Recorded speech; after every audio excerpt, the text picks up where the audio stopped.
8వ వార్డు రంగారెడ్డి నగర్లో ఎన్నికల ప్రచార కార్యక్రమం నిర్వహించడం జరిగింది.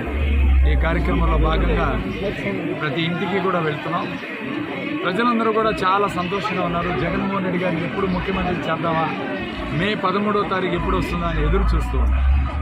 అందరూ పథకాలు పొందుతూ మాకు జగనన్న ద్వారా లబ్ధి చేకూరింది, తప్పకుండా ఆయన మళ్ళీ గెలిపించుకోవాలి, ఈ పథకాలన్నీ రావాలంటే మళ్ళీ జగన్మోహన్ రెడ్డిని గెలిపించుకోవాలని ప్రజలందరూ కూడా సంతోషంగా ఉన్నారు.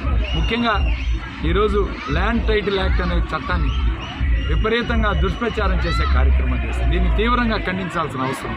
ఎందుకంటే అది కేంద్ర ప్రభుత్వం తీసుకొచ్చిన చట్టం, రాష్ట్ర ప్రభుత్వాలకు సంబంధం లేదు. అది కూడా ఎలక్షన్ ముందు 10 రోజుల ముందు ఎందుకు తీసుకొచ్చారు? ఇవాళ కేవలం దుష్ప్రచారం చేయడానికి.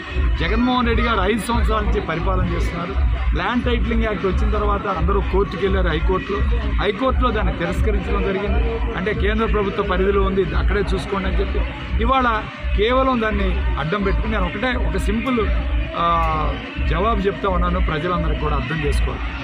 5 సంవత్సరాల పరిపాలన కాలంలో ఆయన భూములు తీసుకోవడానికి సమయం ఉన్నా సరే భూములు పంచాడు, కానీ ఎక్కడా తీసుకోవాలి. పేదలందరికీ ఇవాళ ఈ రాష్ట్రంలో సుమారు 6,700 ఎకరాలు ఈరోజు భూములు పంచే కార్యక్రమం చేశాం. చంద్రబాబు నాయుడు నువ్వు 1 ఎకరమైన భూమి పంచావా?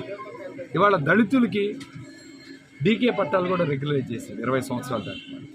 ఇవాళ ఎస్టీలకి ఆర్ఓఎఫ్ఆర్ పట్టాలు ఇస్తున్నారు.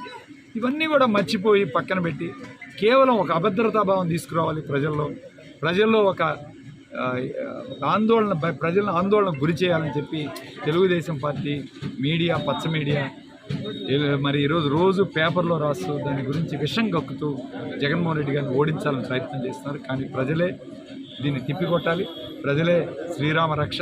మేము ప్రజల్ని పైన భగవంతుడిని నమ్ముకున్నాం. ఖచ్చితంగా ప్రజలు జవాబు చెప్తారనుకున్నాం. నర్సరావుపేటలో నిన్న అనిల్ కుమార్ యాదవ్ గారితో దాదాపు 10 గ్రామాలు పర్యటన చేశాం. అద్భుతంగా స్పందన ఉంది. చాలా బ్రహ్మాండంగా స్పందన లభించింది. ఖచ్చితంగా ఈ నర్సరావుపేట నియోజకవర్గంలో ఎమ్మెల్యేగా నేను, ఎంపీగా అనిల్ కుమార్ ఇద్దరం కూడా గెలవబోతున్నాం.